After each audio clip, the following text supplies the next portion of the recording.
into the second of it's gonna probably be three. I think I'm gonna do my Mega Bowl draft after Labor Day on live as well. But the second live draft we're gonna do this year. This is our 16 team, just an absolute long bear of a draft. A long and winding draft that ever leads. Yeah. We're expecting about hour and a half to 2 hours minimum as I share our link into our chat. You can see on the screen right now, this is not the draft board. 4 minutes and about 30 seconds. On Sleeper, you have to manually start the draft. So it's really whenever I go into draft room and hit this button right up here that says start draft. So to go over this league, the format and all of that really quickly, no kickers this year, which is the only real change from last season. So it's a quarterback, 2 running back, 2 wide receiver, a full flex, wide receiver, running back, tight end, a wide receiver, tight end flex, where you can only use one of those 2, a defense, and 6 bench slots. It'll be a 14-round draft, 16 teams overall. All the teams listed at the top. If they're the little green light, that means they're actively online. I've seen a few people pop in and out. I'll be sending text messages if needed to some of the people. Going over the draft order will be Taylor at 1, Corey 2, Chris at 3, Miller Zinghead, one of our new ones, at 4, Joel at number 5, Rob at 6, Chris at 7, Adam at 8, Justin at 9, Nate at 10, Ryan at 11, our defending champ Zach is at 12, Scott is at 13, I am 14th, Andy at 15, and Corbin at the back end as pick number 16. We'll be getting started here in just a few moments. Joel, I know you did a 12-team draft separate than anything we've done. How are you feeling about that one while we kind of just wait? Pretty good if I can go over the team real quick. Yeah, let's do it. In order, I ended up picking second total, complete, absolute random draw. My first pick, of course, was Tyreek Hill. Second pick, Pacheco. Third pick, Joe Mixon. Fourth was Stephon Diggs. Fifth was Joe Burrow. Next was Evan Engram, Najee Harris, David Njoku, Austin Eckler, Curtis Samuel, Ezekiel Elliott, DST 49ers, Koo, kicker from Atlanta, Adam Thielen, and rounding everything out after Octavian Wicks, that's easy for me to say, that would be one Baker Mayfield, because I remember how much those quarterbacks were injured last year. Oh, yeah. I think it was 19 of the 32 at least missed multiple games. It was crazy. Yeah. And again, this is a full PPR league, so wide receivers get a little bit of a bump. Your pass catching running backs as well. Fun fact. We are about a minute and a half away. Christian McCaffrey, the first person off the board, it was Justin Jefferson. Next person off the board after me was Amon-Ra St. Brown, followed by CeeDee Lamb, followed by CMC right before Bijan Robinson. All right. Little bit of a surprise there. All right, we are about a minute or so from kicking this thing off. I'm trying to kind of send a couple of texts out to some people I haven't seen online yet. There's not going to be many. I do know we had one. We actually had 2 say they weren't going to be able to make it. That was Wonder Chump, who was actively online. The schedule changed, so he's available. And your good pal Chris said they weren't going to be able. With the league this size, you're going to have people miss. But for the most part, I've seen almost everybody else pop online so far. We'll send out at least 1 or 2 reminder texts real quickly just to make sure anybody who said they were going to do it is going to be able to do it. Did you have any other drafts? No, I'm trying to cut back a little bit this year because last year it seemed like I was in,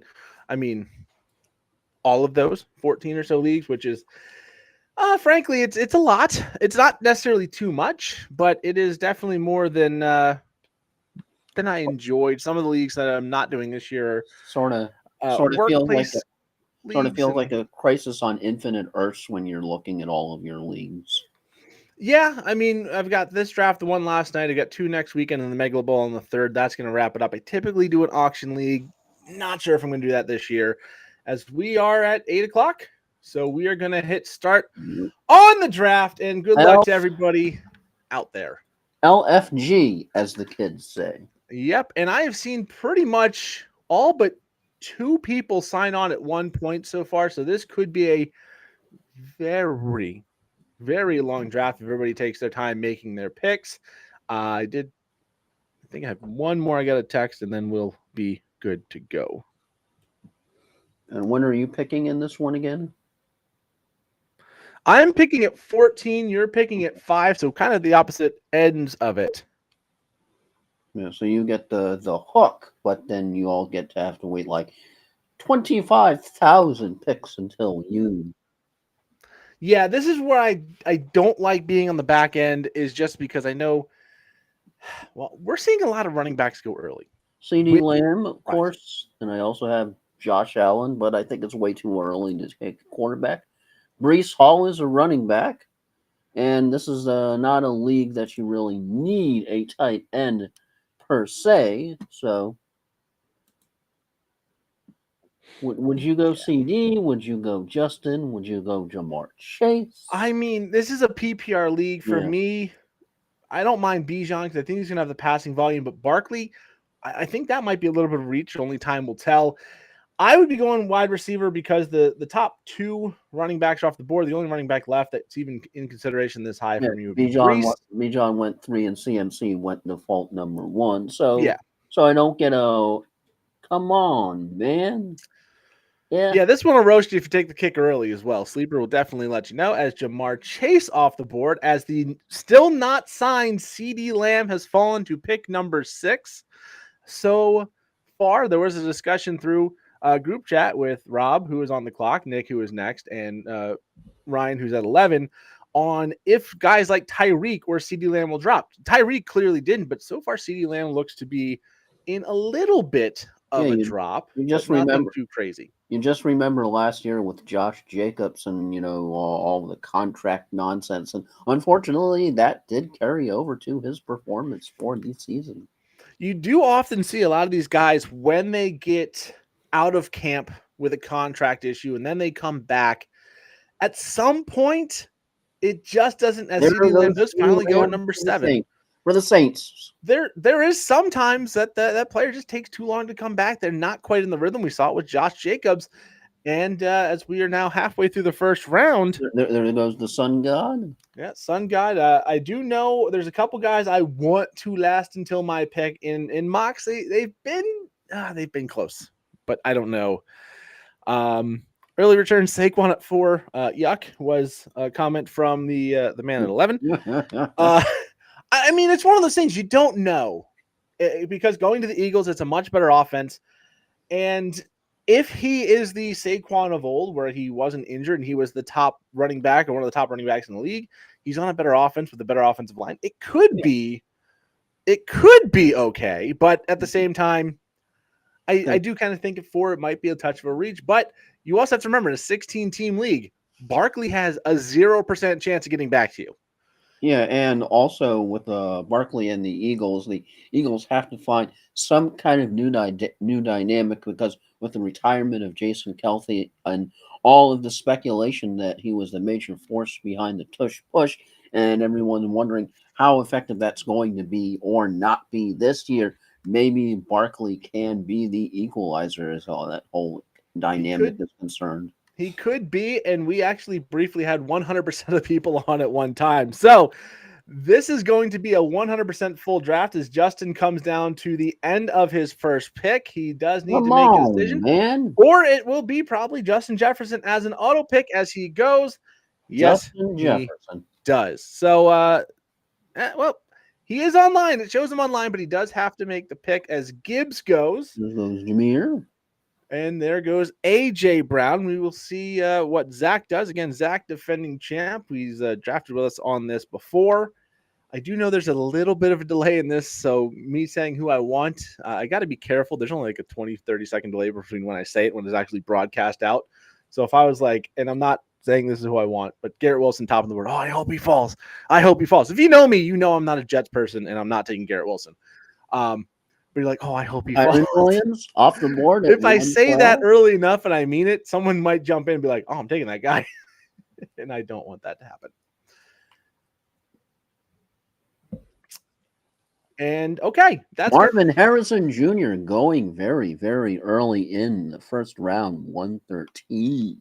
And just so you know, I'm not BSing. There is a 0% chance of taking Garrett Wilson here. Marvin Harrison was the guy who kept falling to me in mock drafts, and then I felt the obligation to go get Kyler Murray. That was actually the stack I ended up with last night. This one's going to be fairly easy, and that's going to be Jonathan Taylor, running back for the Colts.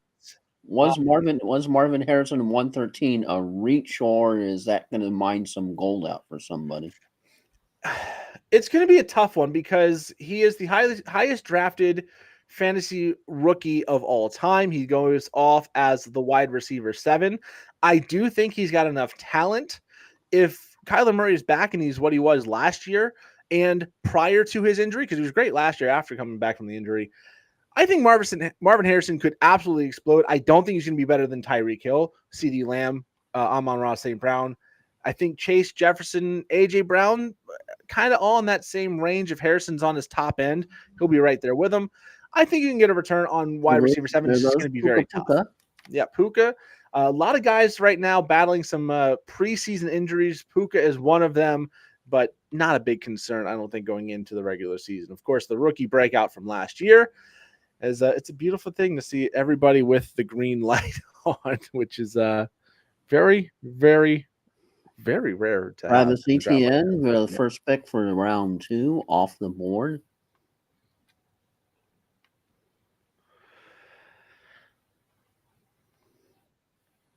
All right, back to me as Henry goes, which would not have been in my consideration here.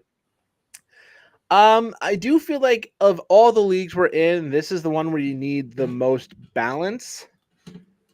But you also do have to take a couple chances. There's a lot of guys I'm going to like down the line, and no running backs fade out really quickly. So I am going to be looking between 2 guys, and I do want to diversify a little bit. So instead of going Devon Achane, who I went last night, I'm going to go down a little bit further and take Isaiah Pacheco of the Chiefs.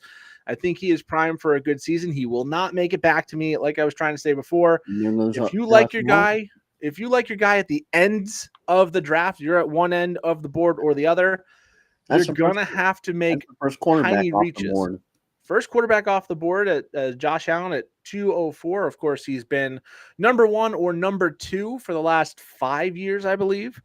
So he's going to be just fine with that pick. So if Josh Allen's still the super stud, still one of the top tiers. Question is, do you trust any of those wide receivers? Gabe Davis gone, Stephon Diggs gone. You're just a total, complete new room of wide receivers for him to throw to. Well, the good news about the Buffalo Bills is you can trust Dalton Kincaid to take that year 2 step up. We saw flashes from Shakir last year. Curtis Samuel is a vet that's been solid overall. Maybe not inspiring, but he's been solid. And with the rookie Keon Coleman, you're going to have to take your shot. I think it's a very muddy situation right now. You do not know who the correct person is going to be. You won't probably until week 3, week 4, week 5, maybe week 1. But by then, in this league, all those guys are going to be off the board. I personally have this sneaking suspicion that Shakir's going to be more involved than anybody's thinking right now, because I keep hearing people go about Curtis Samuel and the hype around Keon Coleman, which I think will both be fine. But I just have the sneaking suspicion of those 3. Khalil Shakir is the lowest off the board, and he has some of the better upside. And again, he does have the existing connection with Josh Allen. Achane off the board to pair with Kyron Williams. So running back start from our defending champ. Running back start from myself. Everybody else is so far diversified through their first 2 picks as we are approaching the middle of round 2. With your fish, they definitely have had the criticism last year of not being able to beat winning teams. So what do you think they need to do to be able to get over that hump this year? I think health is a big one. We lost a lot of the defensive guys. I mean, Jalen Phillips with the ACL, Achilles for Phillips, ACL with Chubb. If they come back and they're both healthy, stay healthy, Chop Robinson can step up. That secondary got some boosts. If that defense is better, the offense is primed. They're going to have to win games against better teams. They were very very notably bad against winning teams, only beating the Cowboys. But when their And offense is on, dropping 70 on the Broncos. when their offense is on, you saw what they can do against a team like Denver. Denver does not have that bad of a defense. In fact, by the end of the year, I think they were a top half defense, especially if you take that 70-point debacle out. For the Dolphins, it's just continue to grow. We had the news about Tua coming out and saying, hey, Brian Flores is kind of a piece of trash. He said I was a terrible person, a terrible player, a loser. And then you saw Flores' response to that. Yeah, he kind of took a little bit of ownership, I guess. But it's one of those things where you have to understand that when your confidence is beaten down that much, coming back and recovering from that's going to take some time. And I think we saw it last year with Tua taking that step, coming off the concussion injuries a couple years back. When you have a league in passing yards, I think he can continue to grow, especially with a new contract. Yeah, when you also have a completely different coaching personality at the helm, encouraging, mentoring, and not trying to beat somebody down mentally, it totally completely different personality, totally completely different performance. Yeah. All right, we are past the halfway point of round number 2. There goes Kelsey. Kelsey first tight end off the board. Again, tight end not mandatory, but Kelsey is a good enough player that would it be outlandish for him to be on par with Devontae Adams, Drake London, Josh Jacobs? I mean, looking at what's on the board, Chris Olave, Brandon Ayuk, depending on where he goes, still a bunch of rumors out there. No, but it's one of those things where in this league, you're not getting that same positional advantage as you would in a league that has a tight end only slot. Ayuk stirring the pot a little bit this week with the whole you had a Washington fan or media person, whatever, post a picture of Ayuk in a Washington uniform, and Ayuk liked it on social media. So that's always I call that's an indication of how famous somebody is or isn't, or how much fame they have attached to their job. Because if you or I like something, and hang on, it's my pick. So yeah, time out, kids. On bold pick by Lights Out, the Saints fan, to take Chris Olave in round 2. Who could have seen that coming? Deebo Samuel to pair with Breece Hall in a very high upside pairing to start, I would say. And Rachaad White off the board to pair with Ja'Marr Chase for Joel. And back to what I was saying is that if you have somebody that as famous as that, and they can like somebody, you have somebody like you or me, we like something or somebody on social media, most people probably aren't going to pay attention to it. Yeah, I do kind of hate the social media game playing that we see from these NFL guys now. Oh, they don't want to give me a contract, so I'm scrubbing my Instagram pictures of me with the team. I'm unfollowing my team. Ooh, it's like, yes, I'm a 12-year-old girl and make millions of dollars to catch a ball. Like, come on. All right, into round number 3. We've got a team now who's gone. Joe Mixon is off the board. Yeah, we've gone Wonder Chump, Tyreek, Laporta, and Pat Mahomes. That's going to be an interesting one. Again, no tight end mandatory in this league. Laporta, one of my favorite players right now in football, honestly. But in a league without a tight end, you have to remember every 3 rounds of this, it's like going into a new round in the 12-team league. So sort of like 3, it's like the end of round 4. Sort of like Interstellar. 7 years here is like how many years on Earth? Yeah, it's a time suck on this one, but we do have 100% participation. This is great. As we wait for the next pick, pairing Ayuk and Bijan Robinson with who, we are waiting to find out.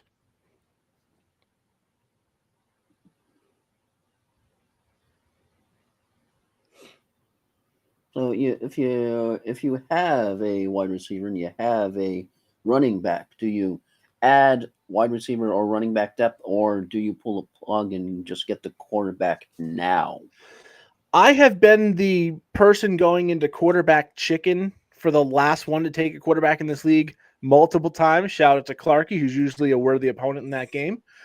So for me personally, you're going to run out of position players that you're really, really excited about, but you can go and get a Brock Purdy. You can go get even a Deshaun Watson or an Aaron Rodgers or a Kirk Cousins that maybe you're not super excited about, But Brock Purdy was the quarterback 6 last year. Aaron Rodgers, there's a lot of hype and promise around the Jets. If it pans out, Jet's going to jet. I'm going to continue to say that. But if he pans out, that could be a great pick late. Kirk Cousins, all the hype around Atlanta this year. There's options later. But there is also that theory. Let me go get a running quarterback like an Allen or a Jackson or an all-timer like Pat Mahomes or an up-and-coming rookie like CJ Stroud going into the second year. Let me get these great players around the team early and then try and find those gems late at other positions. It's not personally the strategy I like to go with, but you have to play the game the way you see fit. If you're going to take a guy like Jalen Hurts, Joel, you would have to do it here. He's not going to make it back to 411. And then after that, I mean, you can go into round number 4. But I see you did not take a quarterback going with Alvin Kamara. I do like the pick.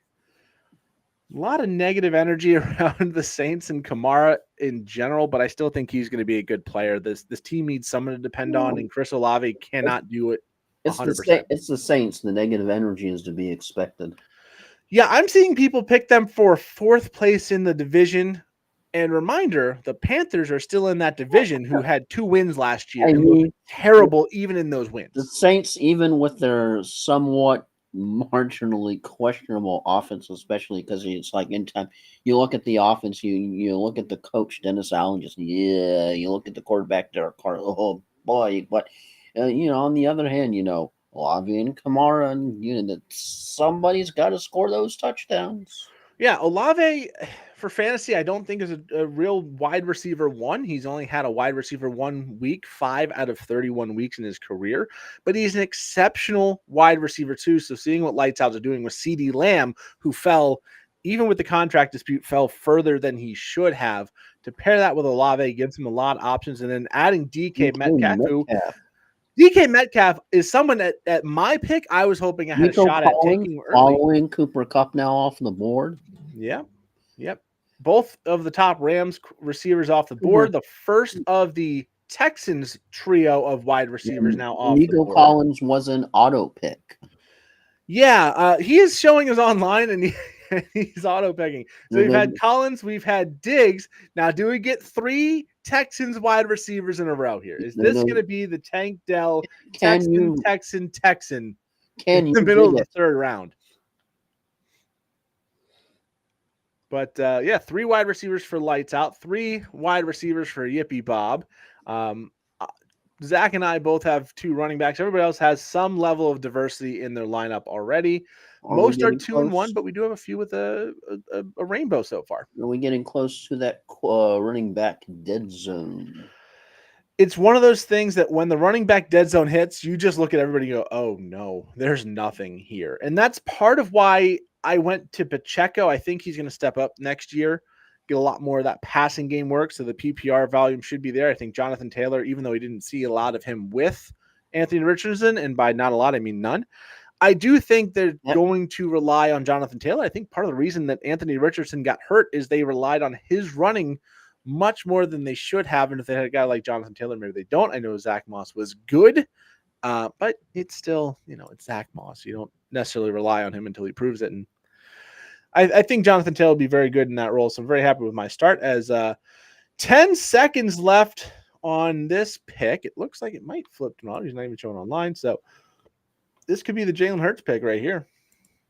Nope, Jalen Waddle, right in time. Well, right first name, wrong with the last name. Hey, he was offline with 1 second left. He got in, got it right into the budget. So that's something.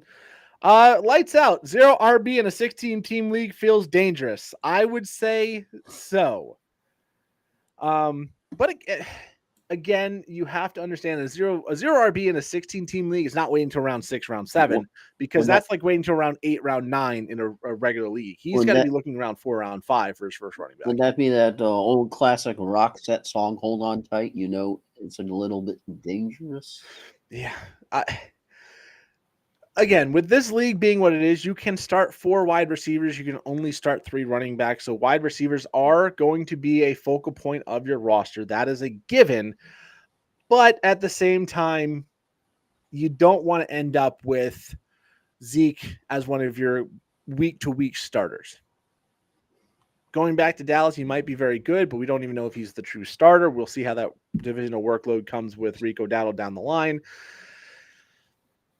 It's definitely a risk, to say the least. As we hear the ticking clock. Zach, on the clock, down to about 10 seconds.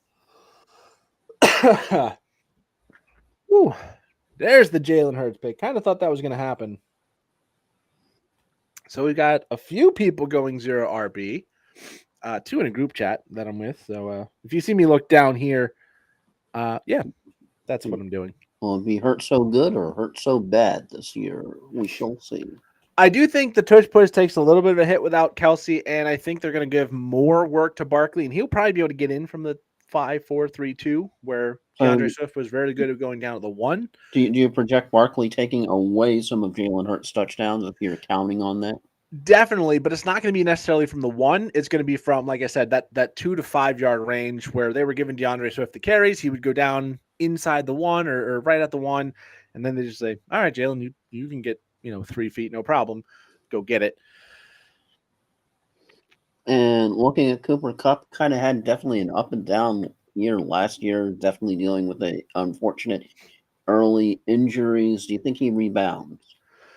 I do. I think injuries were a big part of that. He does come into the season very, very healthy, and a lot of the reports say he is still their top receiver. I know Puka Nacua is the new hotness. He was one of the best rookies of all time. I think statistically he was. I know he broke Jalen Waddle's reception record by a rookie. Took an extra game to do so, but he did break that record, and all for what it's worth, he did. But I do think Cooper Kupp still got at least one or two really good years left in him as an auto draft pick there for Michael Pittman. And now I'm at the decision point. I was really hoping Metcalf or Kupp would fall down further. They got nowhere near it. And I think I'm going to solidify the running back room just a little bit more because I do know when it runs out really badly. I can go wait 4 picks and get a wide receiver. There's a few guys I like. So I'm going to take Kenneth Walker here.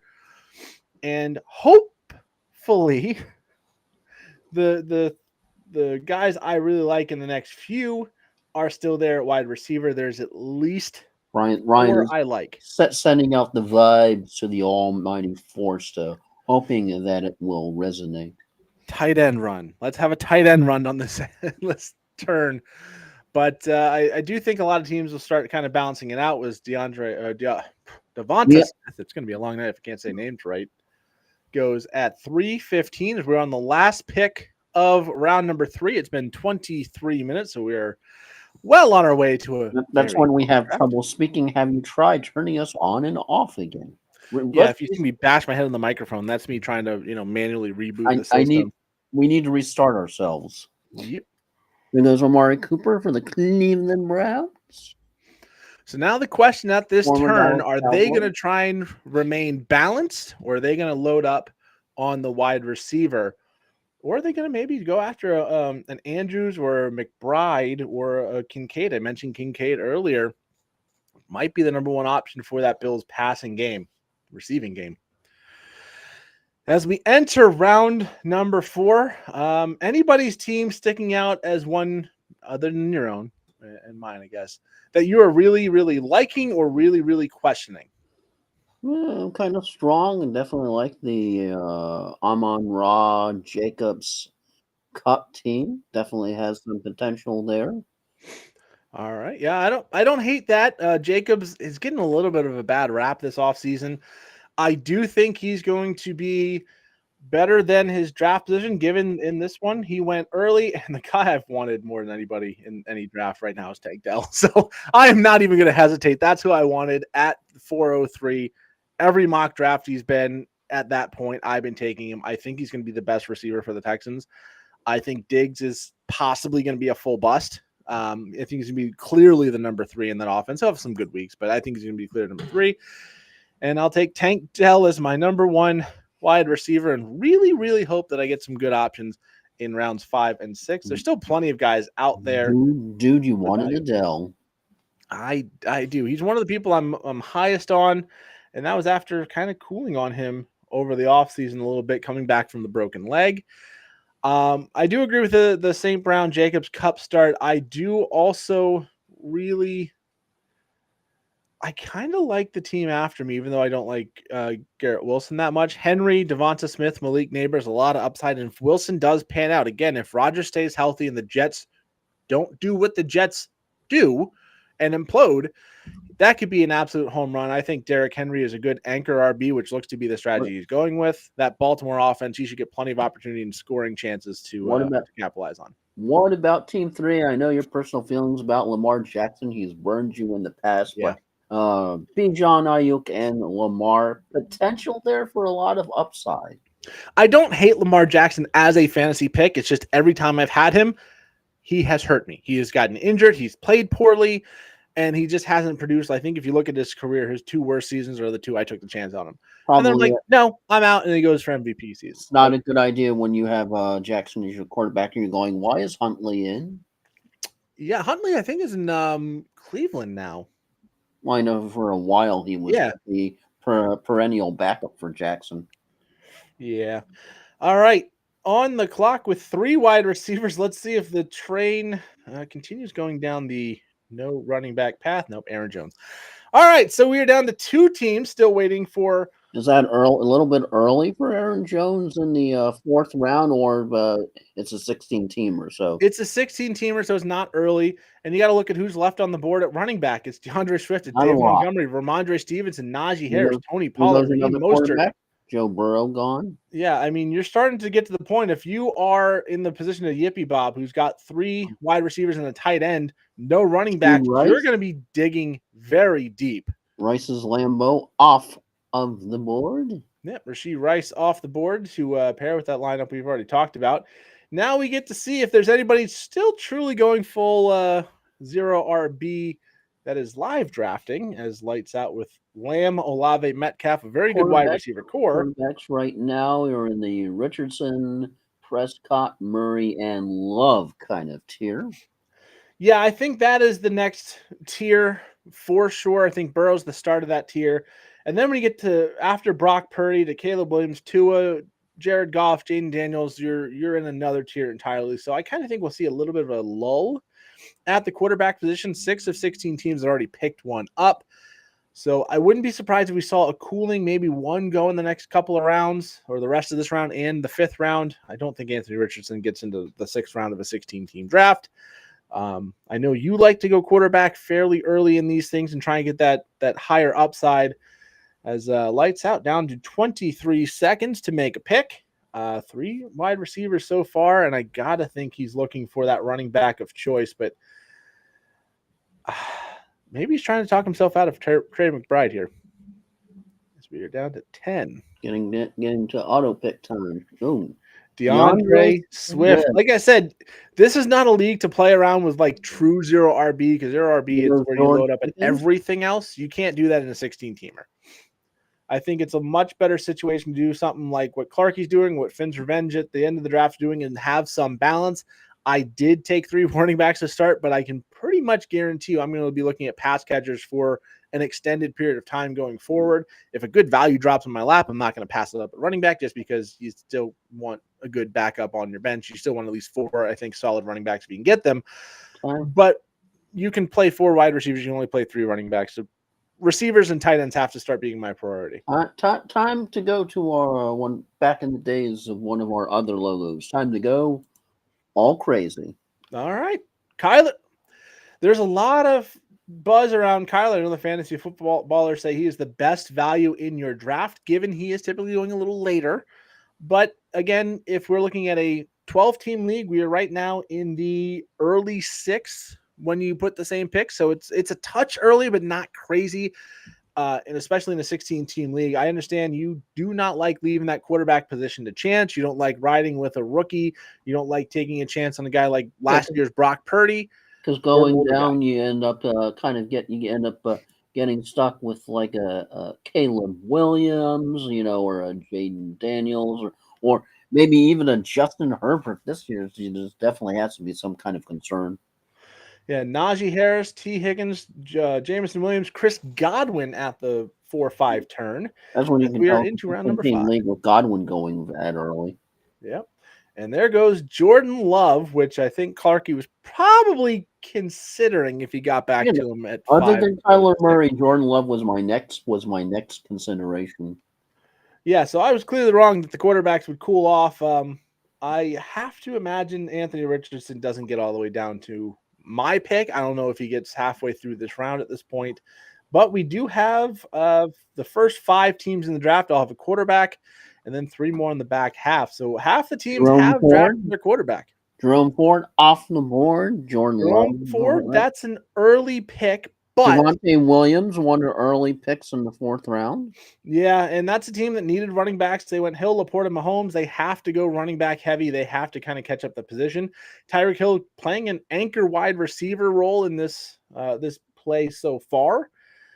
And yeah, we've got some interesting teams. And this is always one of those where you always have at least 1 or 2 teams. You're going, what in the heck? We had one last year, took like 3 tight ends early. Off of the board. Keenan Allen is the 5-3. Bijan hero RB strategy continues to play for your good pal, Chris.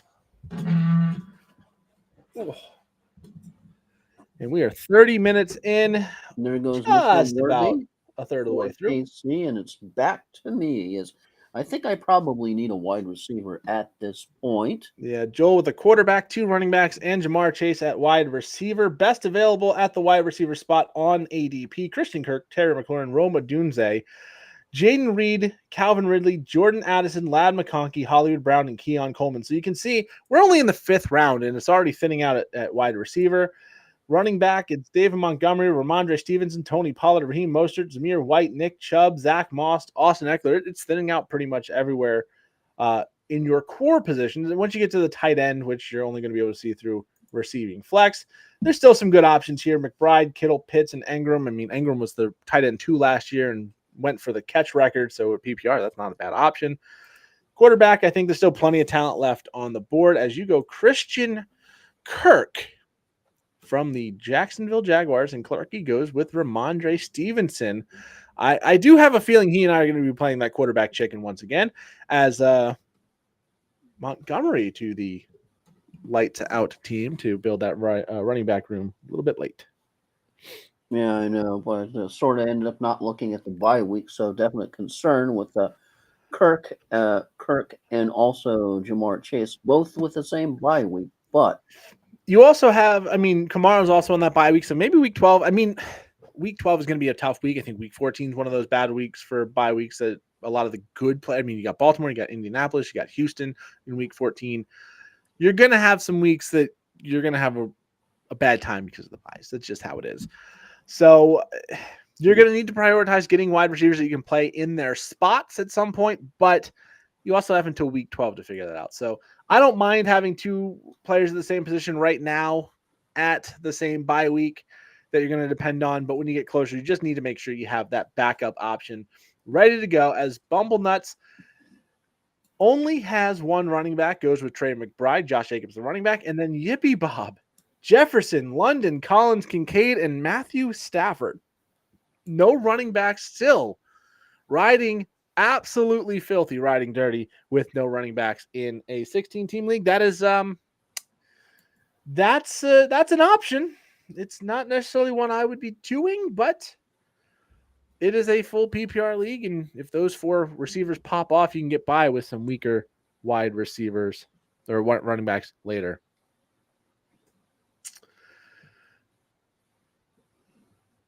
Zamir White off the board. There goes McLaurin. There goes Reed. And it is back to me. I do need to look here at a couple things because I also understand there's some guys I want. I don't know if they're going to make it all the way back, but I don't want to reach too aggressively. I don't want any part of the Bears. So Roma Dunze off the board. I'm not looking at Yeah, I'm not looking at a tight end just because I don't want that. Calvin Ridley, Ladd McConkey. I mean, they're not super inspiring. I don't trust the Vikings right now. But I do think I'm going to go with the one I want most here. And I think I'm going to go with Calvin Ridley. I think he's just too good to pass up here. And we'll see what's available to me on my next pick. But I got to balance things out just a little bit.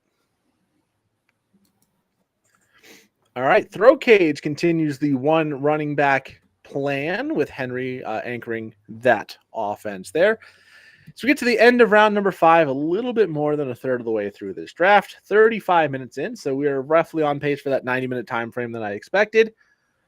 And we are going to keep going for at least another hour, I would say. Yeah, we're not even we're just on the verge of the 6th round. Yep. Some shock in the group chat about how high Stafford went. That does happen. But we also have now 10 teams have already taken a quarterback. The 6 that have not are Clarkey, Lights Out, Bumble Nuts, R. Christie, myself, and Finn's Revenge. So we'll see who wins the running back chicken game that we're in the middle of.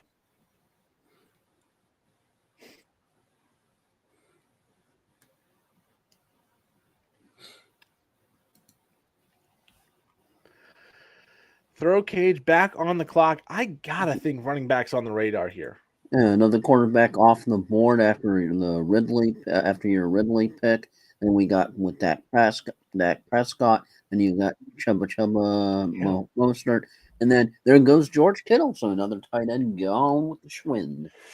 All right, I am very torn here between a reach for a guy I am very high on that I'm not sure would get back to me, or going off for someone maybe like a Ladd McConkey or a Zach Moss to kind of have that fortified number 4 running back option.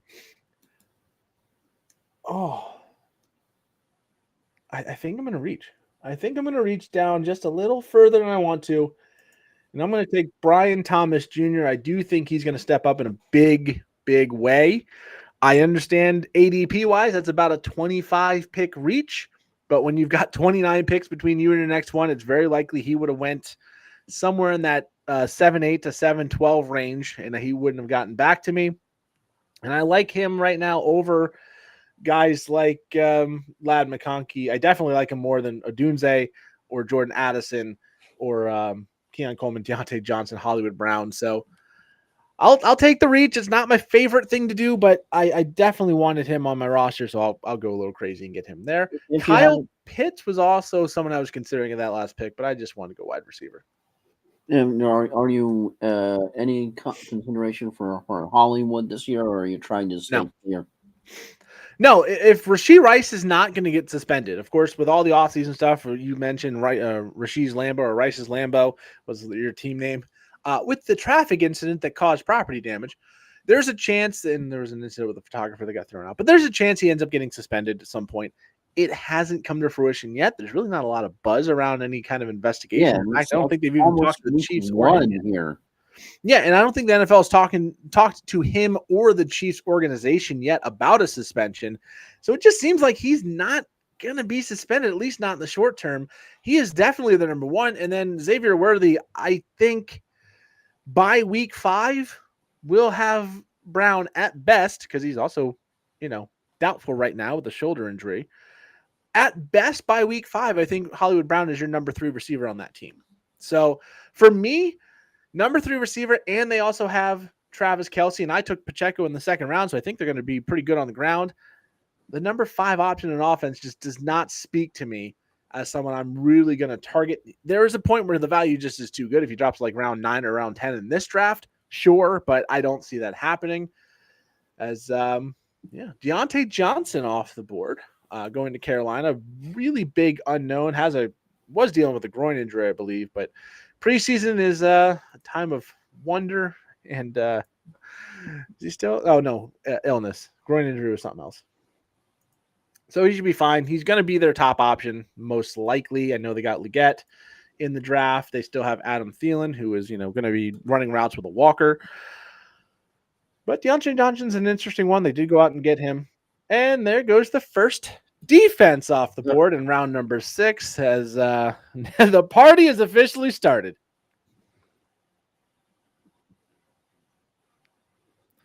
And see, this is where I'm like, man, I shouldn't have reached for Thomas. There's going to be some weird picks coming up. I just feel it. Yippee Bob still riding, completely exposed at the running back position, and the top one on the board is Austin Eckler, who I'm not convinced is their starter. Jonathan Brooks coming back from the injury. Jalen Warren not a starter. Devin Singletary should be a starter. Spears, Robinson in a timeshare. I mean, there's still some guys real deep that you might want, but it's tough.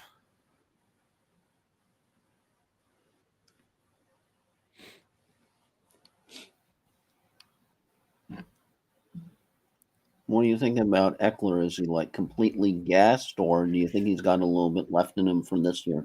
I mean, Austin Eckler, let's look at his card. He is 29 years old, so he's past the age cliff. He's going into year number 7. And I mean, you saw he missed time early. He wasn't spectacular. He had his best game in week number 1 where he had 22.4. And after that, he very rarely was a good running back. And you see the downgrade from the year before. It was just pretty much lights out all the time. Even with a disappointing start, he was good. Going to a new team. Brian Robinson is still on that roster, and it's possible he gets the lion's share of the work. And I think Jaden Daniels is going to take a lot of that running game opportunity as well. So it'll be an interesting situation there. I don't know if Eckler is going to be a great player, but he does have the pedigree and the history that says he could potentially pop off. It's just going to a new situation at his age. You just don't know. So, what about Tajay Spears now, of course, with Derrick Henry in Ravenland and gone from Tennessee? So, how much of the workload do you think transfers over to Tajay Spears, or not all of it?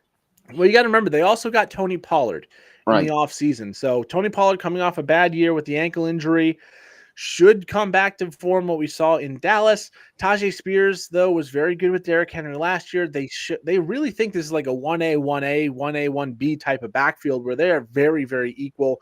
They're probably going to be very close to a 50-50 split. So that Titans offense, if it is good, if Will Levis takes that next step, Calvin Ridley can help open up that passing game whenever Hopkins comes back. Maybe Okonkwo gets back in the mix. They find like Burks, maybe he has a third-year breakout. If they can get that offense going, I think these two could be absolute steals in the 5th and 6th round in this 16-team draft. They're going obviously much later in smaller drafts. I think they went around like 9 and 10 last night in our 10-teamer.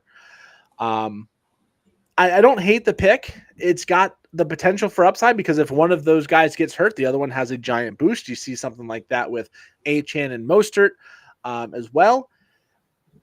I don't hate it, especially, you're in a 16-team league. You're going to be starting someone you go, oh, why am I? Oh, God, that guy's like, you're not typically going to have a loaded lineup. I think I've seen one loaded lineup, and it was a year I won the league, and it was like a 13-1 team. And the 1 week I lost was just bye-week apocalypse and just steamrolled everybody. And even then, that took a guy in Kareem Hunt as a rookie blowing up to do that. Ladd McConkey off the board to Clarkey. Not a big surprise. I know he's high on Ladd McConkey. Jonathan Brooks, the rookie, to lights out. Going to have to wait a little while for him to come back. Probably going to start on the IR, maybe in the PUP coming into the season, coming off that college ACL injury, but he should be pretty much good to go after that. We'll see how long it takes for him to truly take the role away from Chuba Hubbard, as we are almost through round number 6. I got to think this is going to be Warren if it goes auto, which it looks like it will. Oh, David Njoku. I forgot. Sometimes the sleeper auto picks are kind, and sometimes they're just absolute savages. Roma Dunze to Wonder Chump, who is a Chicago fan. Not a big surprise there that if he fell that far, he was going to go there. To pair with Tyreek Hill, if Williams and Ford pan out the way you're hoping, that could be a very dangerous team with Laporta and Mahomes. You could have the top receiver, top quarterback, top tight end. If those two running backs pan out, it could be a very interesting one as Brian Robinson goes to end round number 6. So again, through round 6, the best available running backs now: Jalen Warren, Devin Singletary, Trey Benson, backup, Gus Edwards, probable starter, Zeke Elliott, timeshare, Chase Brown, timeshare, backup. I mean, Chuba's going to start the season with some starts. J.K. Dobbins, Rico Dowdle, timeshare. Like, you're getting to the point where if you don't have them, you're not getting a running back. Is that when you have the I'll do the bleep version? Hallelujah, holy bleep. Where's the Tylenol? Yeah. Yeah, there's still a few guys that if you get them, you're going to be okay. I'm very glad I have 3 running backs to this point. I'm sure teams like Clarkey, even Lights Out, who went 3 wide receivers to start, but do have 3 Finn's Revenge with 4. I think they're going to be very, very happy because I do believe you have some better options at the wide receiver position. Addison's still on the board. Hopkins, Hollywood Brown, JSN, Christian Watson, Jameson Williams, who has a lot of hype going around him, that this is going to be his breakout year. Cortland Sutton with new quarterback Bo Nix out there. We do have the first team to take a second quarterback. Wonder Chump now with Tua and Pat Mahomes. And Warren in the 7th, where I thought he would go in the 6th, so not too bad.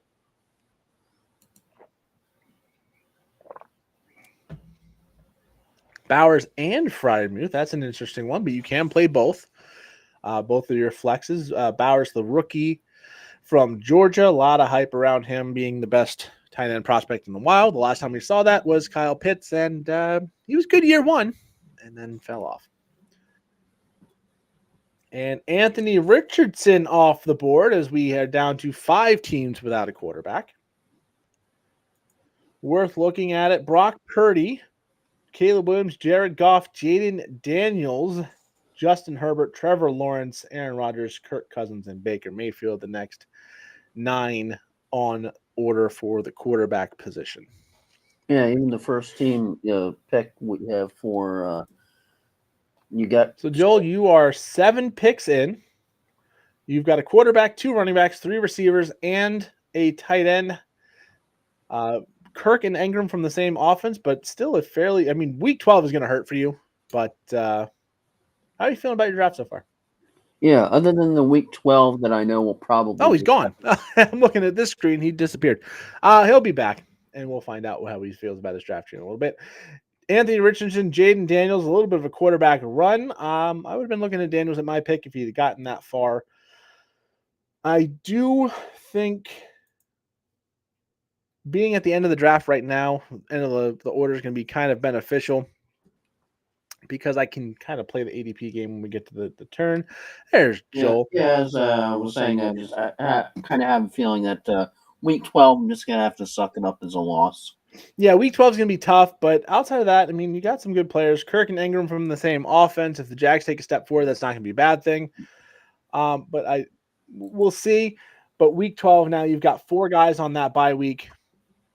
We'll see. Austin Eckler and Zeke Elliott. That was the pairing at running back that you might be okay with if you go 0 RB, but it could fall apart as Joel disappears once again.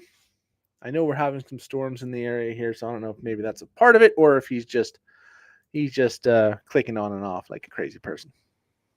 No, I just had 2 B Lives open and then I apparently closed the wrong one. Dwight. Yeah, you don't want to do that. So, but when it just comes to fantasy football, it doesn't matter when you get the points. You just have the week that you just have to sort of suck it up. This week's going to suck. It's going to be a loss. But then if you come back on strong the rest of the way. Yeah, if he stays strong, it's not going to be a bad thing. But I do think you're probably tracking towards a loss in week 12. So hopefully that's the week I play you. Because I don't think I have Brian Thomas on week 12 right now. It'll be like, all right, let's just suck it up. That'll be like when you have the college team comes and have the cupcake team comes in, and then the cupcake team gets like $5 gajillion to lose and be embarrassed. Yeah. Down to 4 teams without a quarterback now. Lights Out, Yippee Bob, R. Christie, who is on the clock now, and myself. Sorry, 5 teams. 5 teams still. Gus Edwards off the board. Gus the bus? No, we're down to 4. I'm just blind. Kind of weird is Zeke Elliott, having the whole field trip to New England for a year, then now he's back in Dallas. Yeah. They say he can never come home again. I'm taking the quarterback here. Brock Purdy is, to me, the end of the top end tier I don't want to play around anymore. I don't want to end up with Goff. I don't want to end up with Herbert or Lawrence with the options. You don't I want to go all the way to Kirk Cousins. I mean, get no, the I cap. do in this deep of a league. I do like getting a second quarterback down the line, but I'm not willing to play with the every week. Who do I start over this guy or that guy? I think Brock Purdy is the last of the true. Okay, you can start this guy every week. Jared Goff, his home road splits are really ridiculous. Caleb Williams, the rookie, I expect to be a full bust as he goes off the board. I think that Bears offense and that team is just way, way overhyped. As it comes back to me, There goes Caleb Williams. yeah, Caleb Williams off the board, Brown off the board. Let me look quickly at the running back position, and let's see who, if anybody. This is going to be like the last pick where I possibly really like who I go after. So it's one of those, do I go and get that fourth running back now, or do I go and take somebody with a big amount of upside potential? And I'm going to go with Jameson Williams. I've had him in too many places this season and too many mock drafts, and I don't like it. But he could explode. He could be the number 2 on that offense, and that should be a valuable position. We expect the Lions to be a very good team, as Goddard goes off the board immediately after, and we are down to just 2 teams without a quarterback, and that is Lights Out and R. Christie playing the final quarterback chicken game this year. I think 4th is the worst I've finished in that one.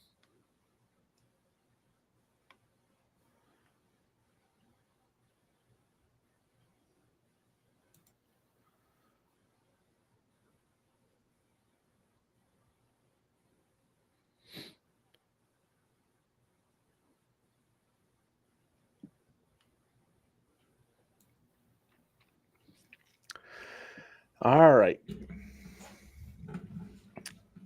Well, while we wait for this pick to go, let's talk about his team, I guess. AJ Brown, Devontae Adams, Jalen Waddle, Deontay Johnson at wide receiver, adding Cortland Sutton, Aaron Jones, Amir White, and Gus Edwards at running back. Joel, what do you think about R. Christie 17's roster so far?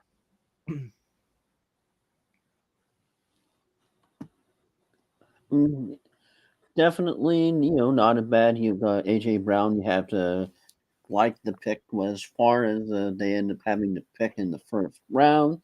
Then, of course, Devontae Adams. So you're going WR, WR. Then you have an RB as Zamiri White, Aaron Jones, maybe not top tier, but better than nothing. Then you have Deontay Johnson, the Gus Bus. Then you have Cortland Sutton. So, and you just have to wonder who are they going to end up getting as quarterback, because they're looking to expand their wide receiver room and their running back room, but they're definitely playing the quarterback chicken game. Yeah, 16 quarterbacks off the board, only 2 without one, a few with some 2 with a backup already. My concern with R. Christie's team is just, are those running backs going to pan out? Aaron Jones getting a little up there in age, going to a new team. They lost their starting quarterback in JJ McCarthy. They're going to have Sam Darnold. I think it's going to hurt the offense. Aaron Jones has been very good in the past. If he can stay healthy, he could be very good once again. Zamir White going into the starting role for really properly the first time. I know he had a few starts last year. It was good. We'll see what the Raiders offense looks like. And Gus Edwards, if he's the starter, I think he's definitely going to be the goal line back. He's going to have some boom bust weeks, but if he can get 2 of those guys to be consistently good, that's a very dangerous roster so far. Lights out. The other one in the quarterback chicken game, Lamb, Olave, Metcalf, Swift, Montgomery, Brooks, and Singletary. Building strength at wide receiver, then balancing out a little bit heavy on the running backs. What do you think about that one? Oh, which one? Lights out. Pick number 7 on the clock right now. Yeah. That's where CD Lamb fell. Then, of course, you have wide receiver, CD Lamb, then Chris Olave, which I like and hang on hearing the magic song. So that's me. Yep. Joel on the clock. as he is currently 1 quarterback, 2 running back, 3 receivers, and a tight end. So he's got his starting lineup set with a guy off the bench. And he goes defense in round number 8. All right, then. Get that starting lineup figured out. We were talking about Lights out. Lights out. Of course, starting off 2 wide receivers. Definitely, hopefully Lamb gets situated out and all straightened out. Olave, Carr has to throw to somebody, and then definitely kind of I think that was one of the team you're talking about, 0 RB, because we have WR, and then the very first RB is DeAndre Swift. Then you have Montgomery, followed by oh boy, Singletary. Just I'm getting shudders from that last year with just how much Singletary disappointed me, and just all of the hype I had for him, and just oh my god, just a whole lot of absolute nothing. Like, you're lucky if you had 1 or 2 good weeks that he peaked, but just boy. And then of course you have Samuel, just the whole wide receiver room in Buffalo up in question.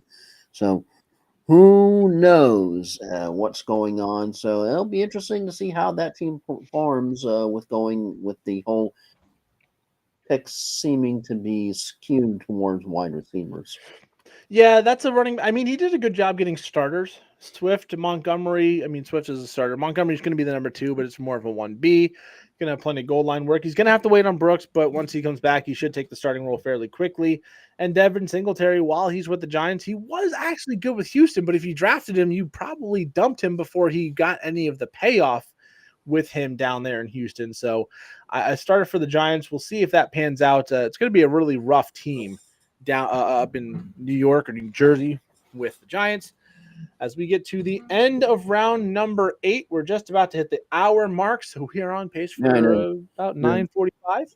One of the I think the Dumpster Fire's title of their videos was, "Does Daniel Jones suck?" I mean, we all know the answer to that is definitely yes, but it's one of those things. Is Daniel Jones really bad because he is a really bad quarterback, or is he really bad because the best player he's thrown to is Sterling Shepard? You get a guy like Malik Neighbors, maybe Wan'Dale Robinson or Hyatt comes through. They had some promise. I mean, Wan'Dale should have been better than he is last year. If they can get a couple guys to step up, especially if Malik Neighbors is that number 1 option they're looking for, maybe this offense surprises, but we are seeing some camp highlights of him missing receivers a la Mitch Trubisky by 10 yards. Yep. There goes Chuba. All right, let's talk about trailer 33rd, the first pick in this draft.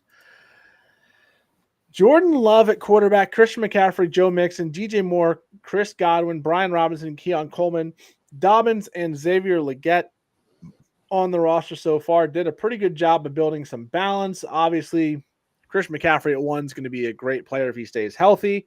But how do you feel about that roster as a whole? Which one? Sorry. Number 1 pick, trailer 33rd. Yeah, you definitely have, swallowed it up, just gutted it up, took CMC, then you went from RB to, hang on, I'm hearing the tone, so that means I got to do my thing. We are now up to 4 teams with a backup quarterback and still 2 without a single one. There are not usually starting quarterbacks on the waivers in this league. So it's not the worst idea to take a second quarterback. I do know some people just refuse to do that no matter what, just because, well, you can get somebody else at that position. But if you do hypothetically say, I'm going to wait, I'm going to take Justin Herbert, and he goes down, you don't take a second one, then, well, scroll down the quarterback list a little bit, because your best available is probably going to be maybe Gardner Minshew, maybe Daniel Jones, Derek Carr, if you're lucky, or else you're going to be drafted picking up his backup. As Bo Nix off the board. Someone's a Bo leaver. But, of course, as we were talking about team number 1, once again resetting, of course, with CMC. So we went RB, WR, and then RB. So no QB, WR, RB, QB. Then, of course, the 4th pick was the QB, definitely with Jordan Love. You can't go wrong with that. Then, of course, Brian Robinson from Washington. I know that's one of those picks that you tended to like a lot last year. We'll see if he's still as good this year. Then continuing with one of the risky Buffalo wide receivers. We'll see if that has to pan out with the evil Week 12, bye week, by the way. Then J.K. Dobbins, of course, in his new locale. And then, yeah, one of the rookies for Carolina. We'll have to see him with the Leggett, see if he can help Carolina get a leg up on maybe getting some more than 2 wins. But not a bad team. Just have to see how some of the Buffalo acquisitions pan out and if Brian Robinson can be what he was last year. Brian Robinson was a top 4 running back for the first half or more of the season. So I would have loved to have gotten him, but I haven't been in position to do it as we have another defense go off the board. Deshaun Watson off the board, lights out. So Ryan, congratulations on winning quarterback chicken. You were the last one to take one, so feel free to do that before all the decent ones are gone, because backups are going to be drafted here fairly soon for a lot of people.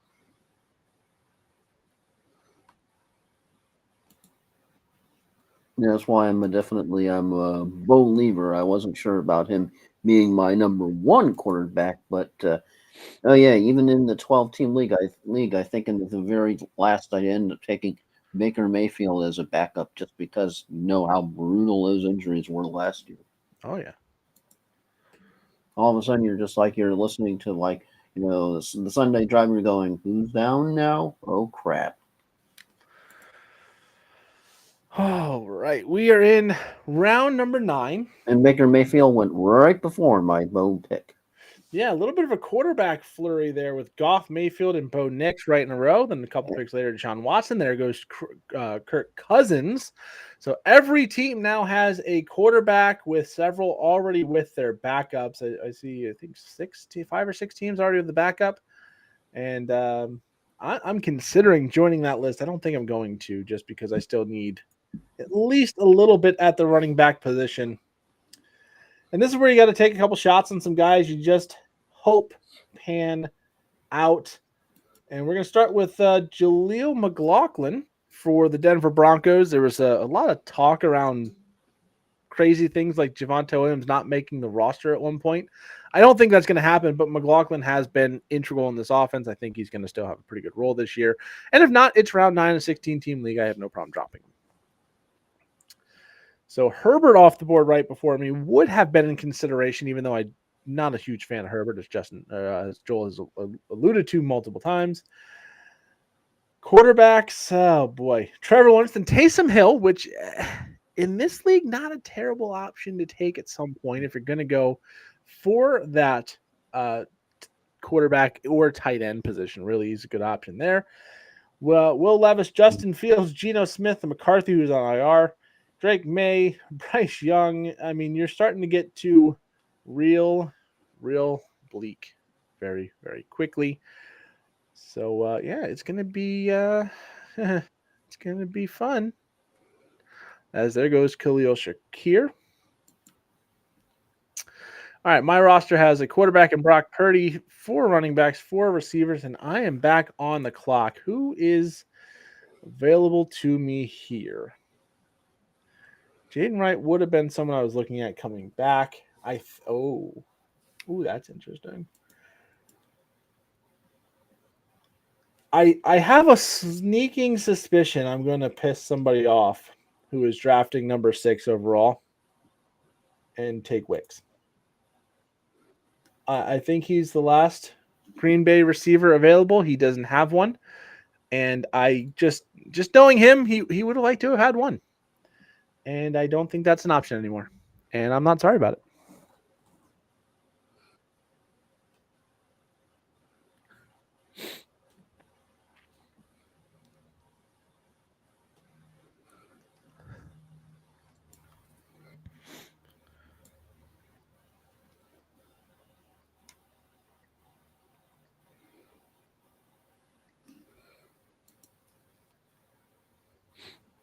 So we are into round number 10. Coon Juice on the clock. Very long stretch without taking a running back. Let's go to his roster. Defending champion, so we can't doubt him too much. I mean, ideally we shouldn't. Jalen Hurts, Kyron Williams, Devon A. Chan, Zay Flowers, Terry McLaurin, Kyle Pitts, Jackson Smith and Jigba, Romeo Dobbs, Rashid Shaheed, and he is on the clock. Joel, what are you thinking about Zach Charbonnet is the pick there of Coon Juice's defending champion pick? I can't see the screen. No, I don't want to share the dashboard. I want to see the full dashboard. How do we see the full dashboard? You just got to minimize the player list. Or in that player list, you can go to roster and then go to his and view it from there. To what? We're going to Zach's Coon Juice, our defending champ. It's like my screen can't. Well, I'll read it off again. Kyron Williams, Devon A. Chan at running back, Jalen Hurts at quarterback. I got it. Oh, there we go. I got it. My screen was too big. Okay, we have Williams RB, then RB, then Achan and Williams. Of course, hoping that Achan has a lot of ceiling. We'll have to see after his remarkable year last year. Jalen Hurts, of course. So you have RB, QB, so that means you're giving up some wide receiver balance here because you're going running back heavy. And, of course, Zay Flowers and Terry McLaurin. So, of course, because you're going with the high upside for the running backs, that means you get not quite as high for the wide receivers. Yes, so McLaurin and Flowers, not bad, but not what you would call top-tier wide receivers. And a little sneaky pick with the Kyle Pitts and JSN in there. Can't knock that. Romeo Dobbs, I like that pick. Then you sneak a little extra running back in there with Zach Charbonnet. So pretty decent team, I have to say. Pretty well balanced. Definitely some worry at the running back position. Charbonnet is the backup to Ken Walker. If somebody else gets hurt, I mean, if Walker gets hurt, that could really bother me, but it could help him a lot. But Achan, we saw the injuries last year. Kyron Williams missed some time. I don't see Corum off the board. No, he is off the board. But so he's not going to do the handcuff for that either.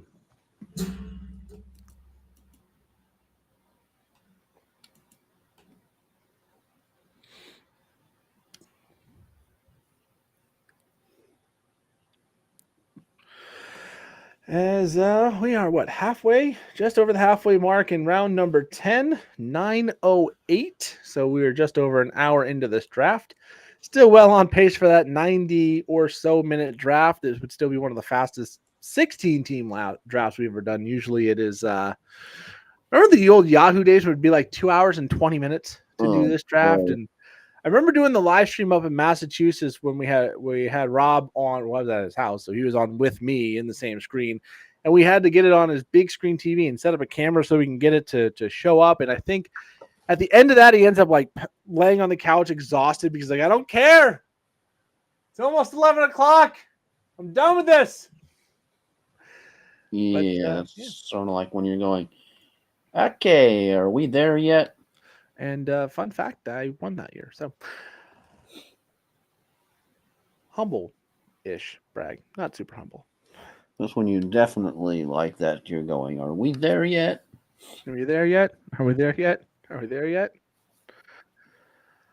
Oh, boy. There goes Polk. Don't hate that pick. And I do have confirmation. Clarky did want Wicks. So suck it.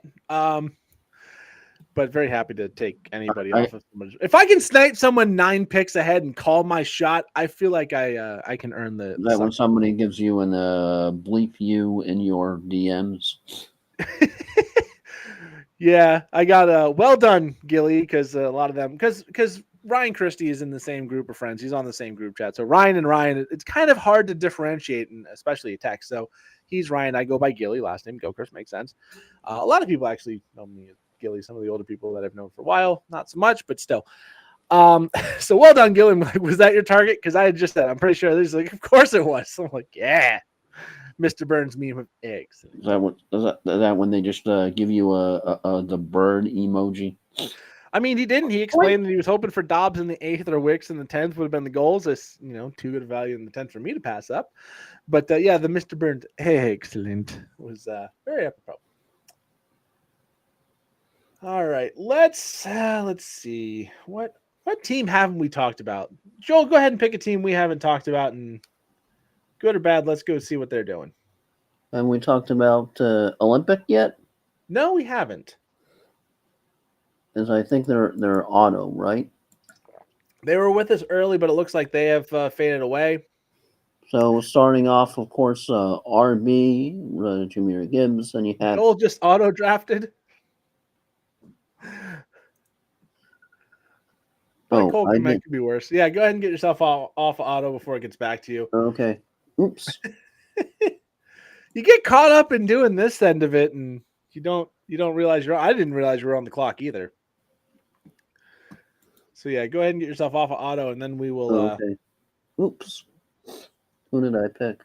Cole Kmet. Not the worst thing. Yeah. I mean, he's a solid player. That Bears offense. We'll see if he's gonna pan out. But yeah, because I turned off the clicking clock sound because that was driving me nuts. Well, that would explain it.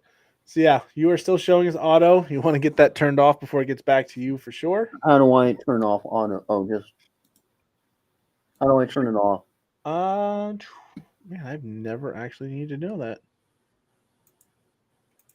Maybe click your user icon at the top that says auto. Maybe that's a way to do it. There should be something that says that you're auto drafting.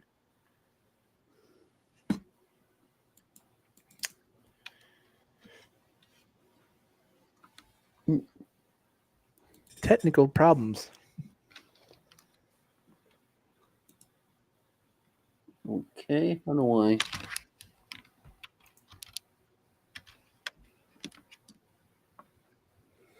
Where does it say to the auto? Well, it shows it up above your name where that Bucks logo usually is for you. And I don't know if there's. I can't see what you're seeing. I know for me, I've never done an auto draft on here to know where to go. Crap. Oh boy.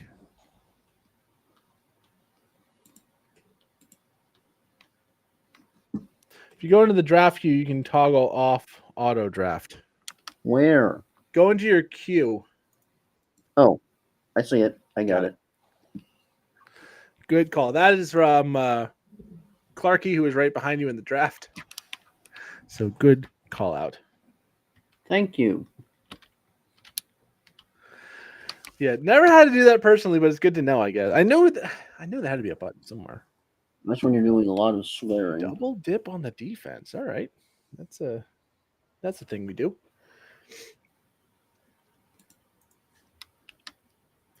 Joel, you are on the clock. I know you don't have the sound on, so I'm gonna let you know here. Nope, yeah, I've got the sound back on. All right. 4 picks left to go. Most teams are still looking for a defense at some point. Plenty of good options still available. Do have two teams that are already taking a double up.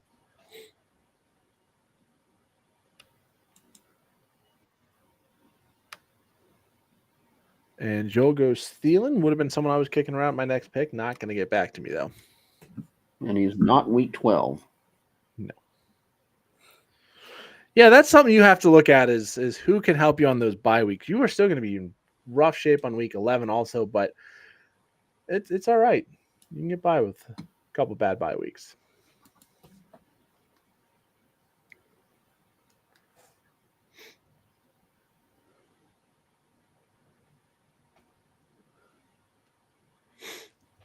Just 3.5 rounds to go.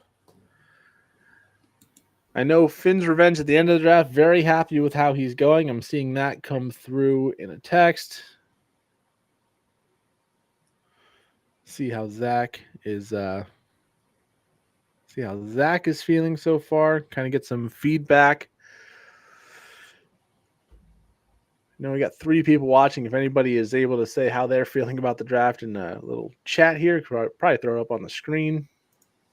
But yeah, I think there's been a few surprising teams that maybe went away. I wouldn't have gone, but I think there's a lot of very solid competition again, as usual, for the top end of this league. I'll be interested to see at the end.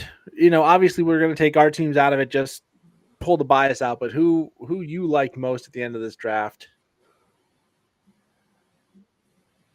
Troy Franklin off the board. Good. That's a good pick. I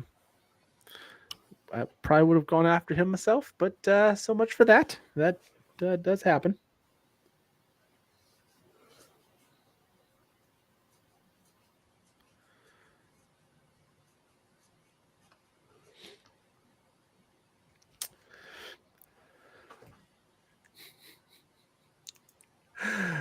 Yippee Bob, I'm just here so I don't get fined. Good call out. Always appreciated. Auto drafted the first few picks of his team and has been back for a little bit while. We'll see how the running back situation works out for him. He does definitely need to get at least 1 or 2 more, I would think, but the list is just narrowing down very, very quickly.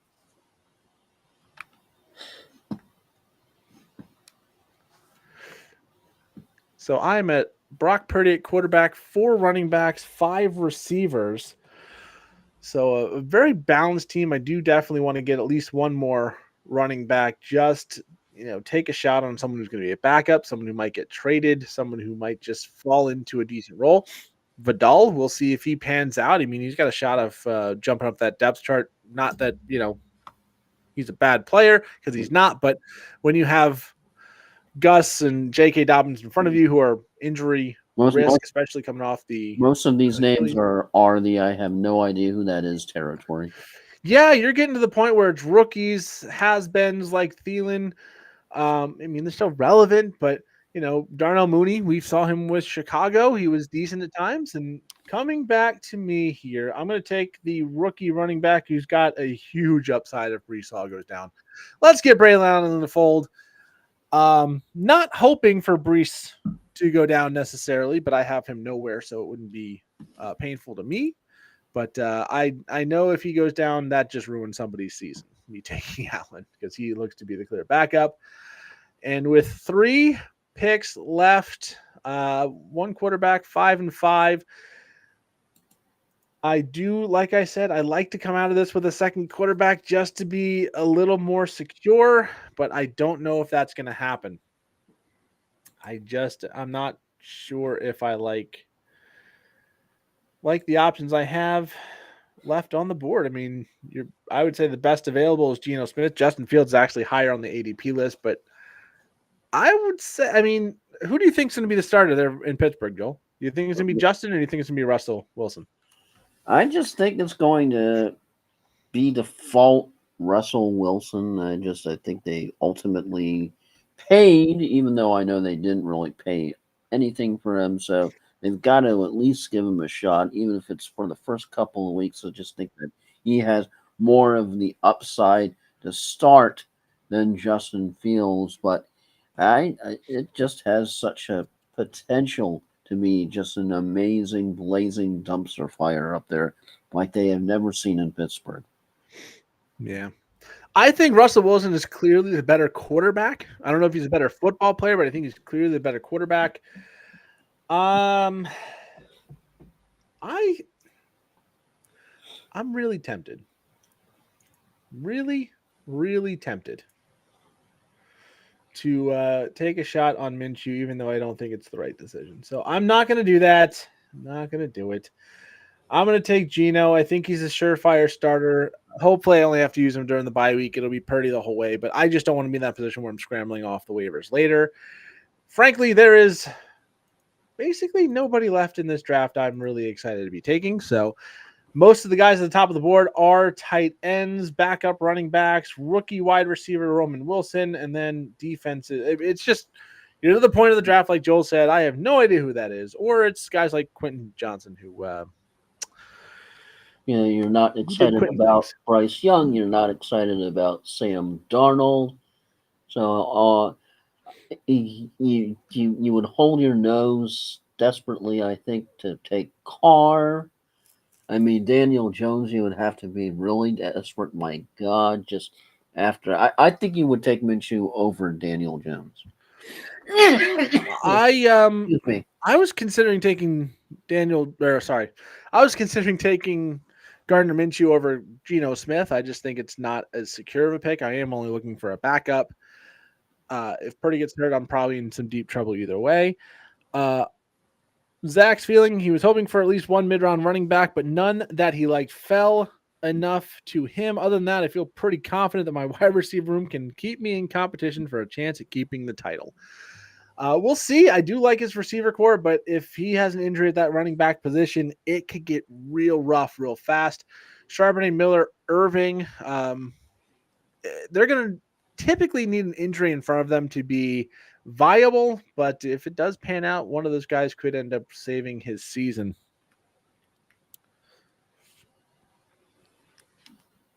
Because you're looking at the running backs, and There's Elijah Mitchell is a name I recognize. Herbert, Clyde Edwards-Helaire. My God, how far you've fallen. I mean, you still have Dameon Pierce, who's the backup in Houston, and if you look on his news, potential trade target. So maybe a team like Dallas Remember, says, "Hey, let's get someone with a little more starting experience and maybe some juice." I don't know. Remember when AJ Dillon was good? Not really, but I do remember when he was drafted, and I made that mistake several times. But Deontay Foreman so far down. Kenneth Gainwell still on the board. Deonta Foreman's an interesting one because Nick Chubb is still out. We'll see what happens with Jerome Ford long term. Pierre Strong went out of practice recently in an ambulance, so he might be the backup for the early part of the season. So he could be one injury away from a very good role. I just don't know if I. Wide receivers. What do you think about Luke McCaffrey?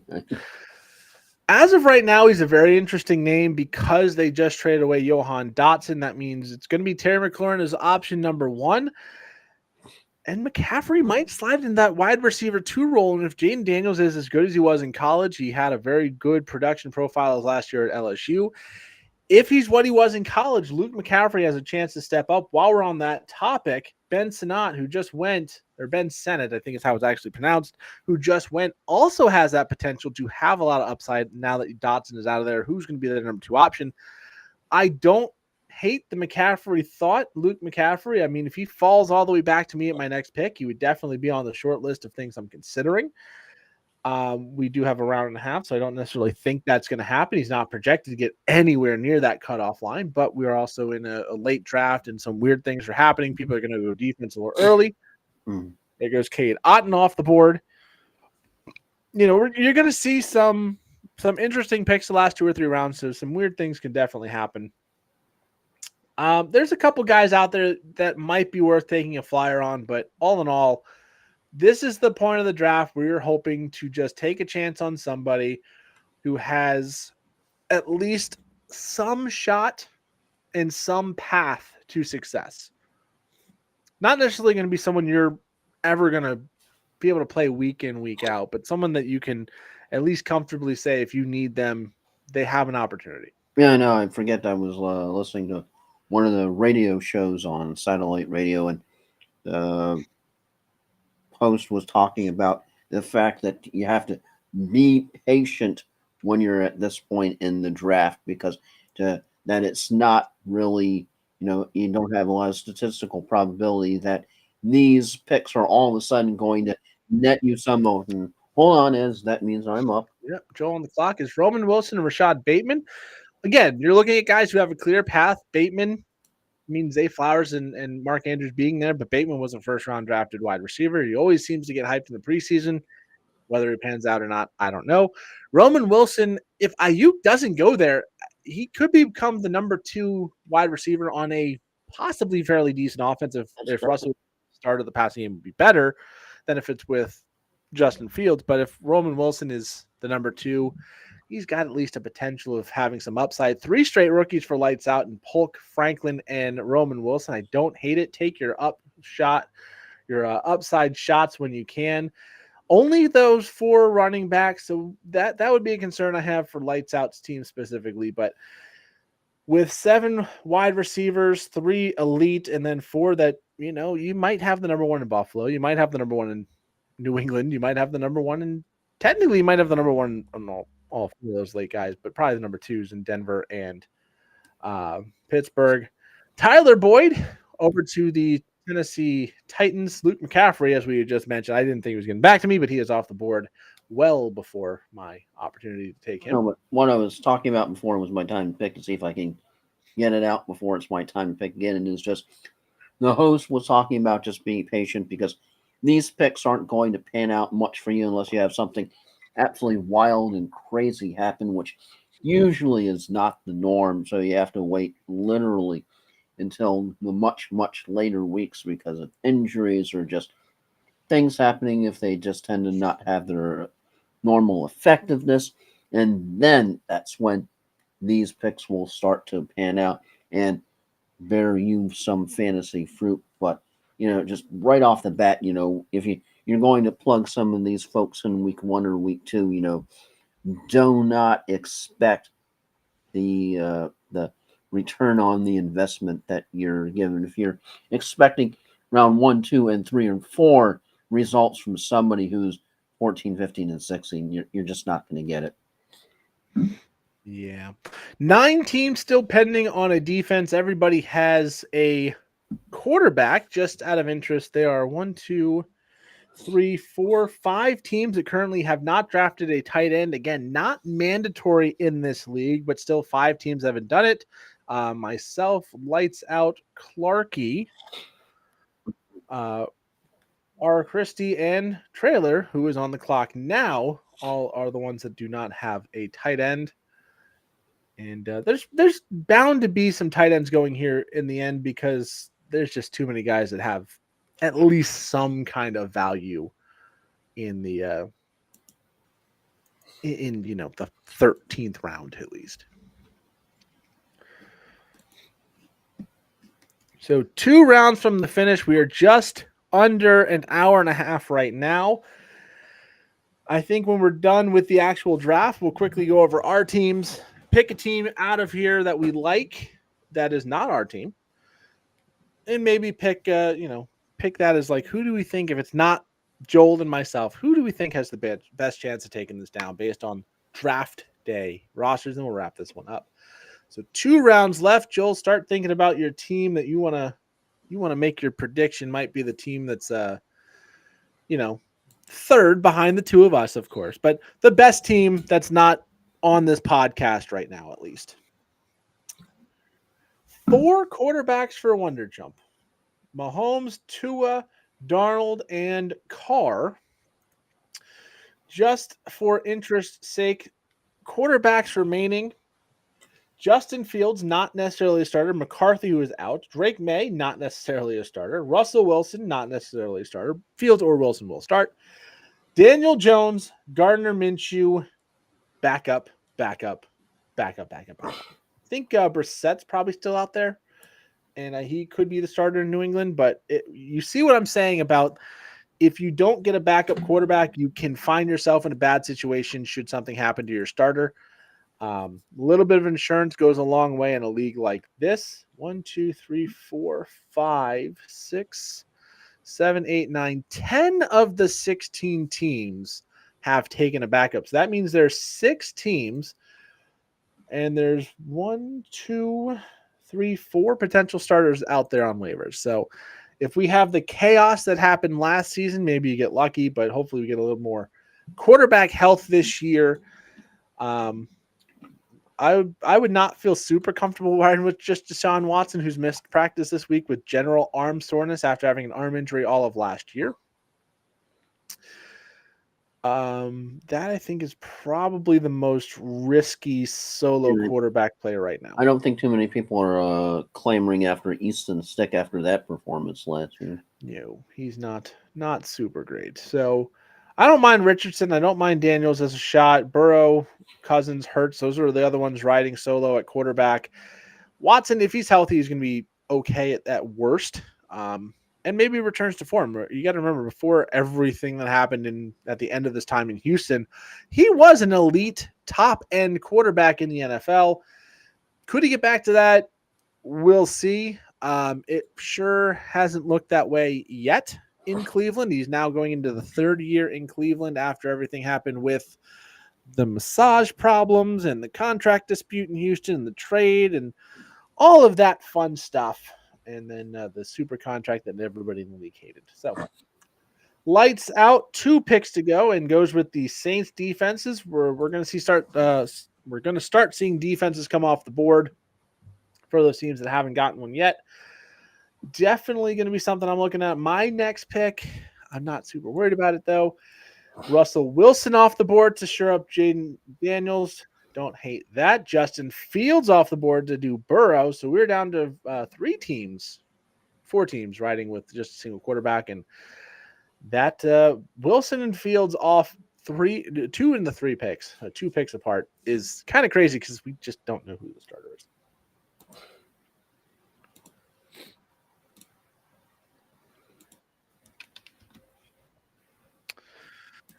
Daniel Jones off the board to go with Hurts. Zach was not happy I took Geno. I don't care. Good for me. Yeah. All right. Let's look. Best available. I got to understand, I only have 4 picks between me and my next one, so I'm probably going to look at the defense now. And with the defense, I really wish I knew who had the best schedule to start. So I'm going to try and find this out week 1, week 2, who's got a good schedule, just because, well, I probably should have already done that research, but I don't really focus on defenses for the most part. Definitely don't want any part of the Packers-Eagles game. I don't think Dolphins are on the board. Nope, Dolphins are definitely Dolphins are gone. The Lions have been a team I've fallen into a lot. And I think, let me see, who are the Raiders playing week 1? Raiders are playing the Chargers. Come on, you know you want the Commanders.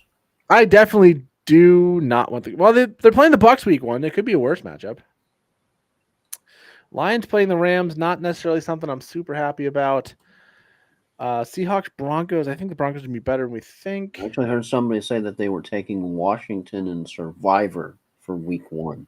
Yeah, we're going to go with the Lions. I'm running out of time. Washington in week 1. I haven't done a Survivor yet. I don't know if I like that pick. If you're going to go bold in week number 1, go Cardinals over Bills. If you really want to go bold, go Cardinals over Bills. I think the Bills are going to struggle out the gate. I've said that multiple times. I think getting used to this wide receiver core, we're going to have to see how that offense looks. Once again, we saw them last year come out slow, and that defense, they lost a lot of players on the defense. And I'm telling you, I think the Cardinals are going to be a much better team than they were last year. They were a solid offense once Russell Wilson. Once Kyler Murray came back, I mean, they're basically the same build. But once Kyler Murray came back, there was a top 10 offense. That defense should take strides in the second year under Gannon. And if they do take that step, it could be just a very, very good season for the Arizona Cardinals. I don't think they're a Super Bowl contender, but I do think that 7-seed wild card cutoff is their range. I know when we did our predictions, I actually had them as the 7-seed in the NFC. It was the Niners 1, Lions 2 for me. I know the Packers were the 5-seed. So I think those are the 3 best teams in the NFC, and it's not very close. I think the Bucs were the 4, and then NFC East would have been, I think it was the Cowboys I took. I'm not 100% sure on that.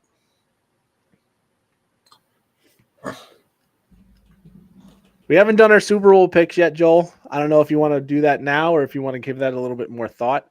I need to give that a little bit more thought. Okay. I know mine last year was Miami to Detroit, and I am very tempted to roll that over because I think Detroit has the potential. They have the team, and I think they got better in the offseason and the draft. I think they have every opportunity. They really should have won the NFC last year with the lead they had. And I think the Dolphins, as we get a little further away from Brian Flores and Tua's confidence continues to grow, I think Jalen Wright's going to help this offense a lot. And I mean, is Odell Beckham Jr. great? No, but is he going to be a wide receiver 3 on a very dangerous offense that could cause a little bit of headache? Yeah, I think so. Actually, I actually kind of do have a kind of a crazy pick that I'm not going to lock in, but I kind of have a crazy pick for the Super Bowl. Okay, let's hear it. It's not going to be locked in, but No, we're not going to hold you anything yet. I'm kind of thinking. I know what everybody is thinking is going to happen. Kind of thinking crazy. Bengals Ravens. Well, that's the same conference, so that is really crazy. Oh, I don't think that one's going to happen. I'm yeah. all for crazy picks, but I don't. Okay, I'll have to delete Something that. about that one doesn't quite work. All right, let's see. Is there a running back on the board? I mean, the best option I would have is to handcuff Taylor with Trey Sermon. I don't know if I love that, but he is the backup here. So it's either that or I think it's Isaiah Likely. But there's so many decent tight ends on the waivers. I meant that as the conference game. Oh, the conference championship. That's fine. I could see that happening. As we walk that back a little bit. You know what? I'm not going to do the handcuff. I'm not going to do the handcuff. I'm going to take Isaiah Likely. And that is my draft completed. As you sort of walk into a wall, when you're like, okay. I mean, you sit here, you draft your podcast for almost 2 hours, your brain goes a little bit mushy. But I had a Three Stooges moment. I'm trying to think, but nothing's happening. Yeah. All right, just a few picks left as we are just over the 90-minute mark. We should get this done in less than an hour and 45 minutes. So a pretty quick 16-team draft. It's still Friday, and right? It is still Friday. Again, this is one round less than it was last year because we had kickers last year. We just cut the position. They're no longer involved. So it is definitely going to factor in about 5-10 minutes, just not having them in, not having that extra round. I might next year put it out there to maybe add another position into the starting lineup, but in a 16-team league, I mean, we're already drafting Madison, Roschon Johnson, Baker, Isaiah Likely, Corley, Audric Estime, whatever. You're drafting people I don't know how to pronounce, and I know most of the guys in the damn league. Okay, adjusted, not locked in, crazy Super Bowl pick. Bengals Lions. All right, so we're both on the Lions because I think I would have to look at it. I don't hate the Bengals. I think we're doing the right conferences, and I kind of think the Chiefs are just going to eventually run out of steam. Like going for a 3-peat, it's just I don't think it's going to happen. I think the Dolphins have to get the 1 seed. I think that's a potential. I think that division is going to be fairly weak. With some of those games that you saw with how the Chiefs just absolutely either somehow got out of there with the skin of their teeth. Yeah. I do think the Dolphins have to be the 1 seed to get there, but I think the Bills will take a step back. We'll see what the Jets are. It's hard for me watching the Jets and believing in them. Have to beat some winning teams. They have to show that they can do more than just beat up on teams that they can beat up on. They have to show what the one time when they beat Dallas, it was a very, very close victory. They just have to show that they can do more than that. Well, I mean, a close victory over a good team is still good. But they start the season. I mean, Jaguars, Bills. If I'm saying the Bills are going to be a down team, I don't think the Jags are going to be great week 1. Seahawks, Titans, Patriots, Colts, Cardinals, Bills. I mean, the first 8 are very winnable games. I think the Cardinals will be good. I do think the Bills probably get us in week 8 or week 9, depending on our bye week. I think it's week 9. Yeah, week 9. Just because I think they'll start to get it together. It's November in Buffalo. I think it'll be a little rough, but they still have, Rams, Raiders, another game against the Patriots, 2 against the Jets, Packers would be tough, Texans would be tough, Niners would be tough, Browns would be tough, but I think there's enough winnable game. If they can go 500 against the top 6 teams they play, they're looking at a 13-4 type of season. That could be the 1 seed. All right. We are freaking done. We are done. So Joel, we'll go over our teams in a minute, but first, do you have a team that you see on the board that's not mine, not yours, that you're willing to say you like what they did and has a legitimate chance of taking the whole thing down? Well, call me crazy, but I like Team 3, your old pal. As just starting off with, you've got Bijan, then you got Ayuk. Once his whole situation straightens out, and hopefully if he can get his head on straight, then you've got very dangerous Lamar Jackson as long as he stays healthy. Then you've got T. Higgins, another kind of volatile situation, I think, with the contract, but he can focus on the football this year. Then Keenan Allen, then you got Njoku, then you got Schultz as a definitely, and that can be a nice start in as a tight end, as a flex if maybe you have a better matchup for him. Then you have Jared Goff as standing by as a backup, not a bad backup at all. Then you have to like what Tyler Algier did last year, taking some of the fantasy feast away from Bijan. I think that's going to be different now. Of course, Arthur Smith is out of town. Then, of course, Elijah Mitchell, Dolphins defense, and one of those guys that you really not sure, you know, who they are, but they'll probably be one of those running backs that everybody will talk about. Man, you got to get on the fab and you got to get them for your week if you need a running back. But definitely like the Bijan, Ayuk, Jackson, Higgins whole tandem going on.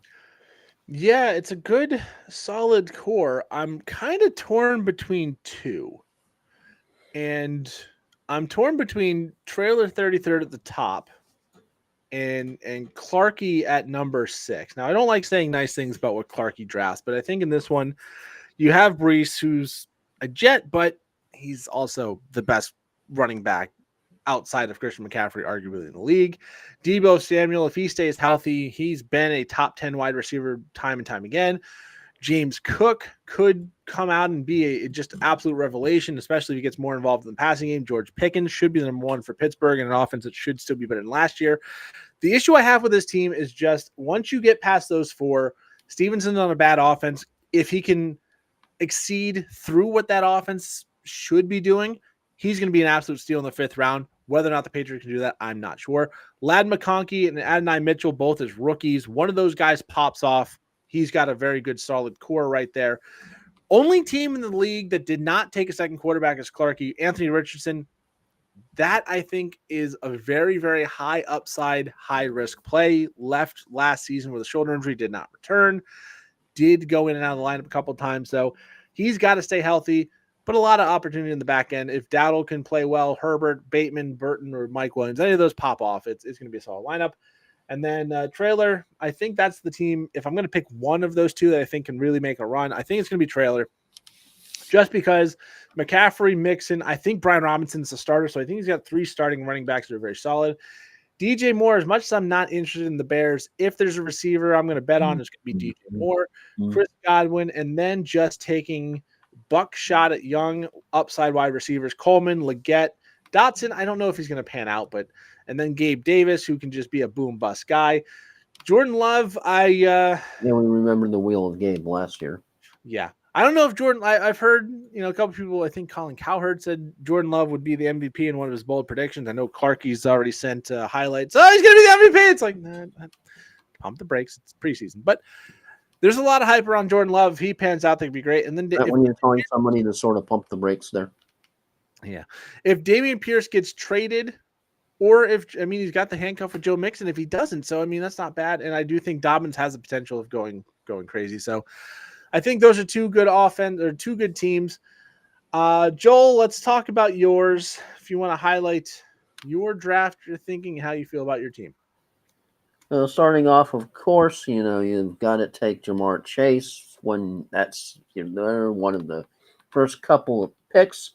So you just got to sort of get it up and do it. Then, of course, Rashard White, because I wanted to do WRB.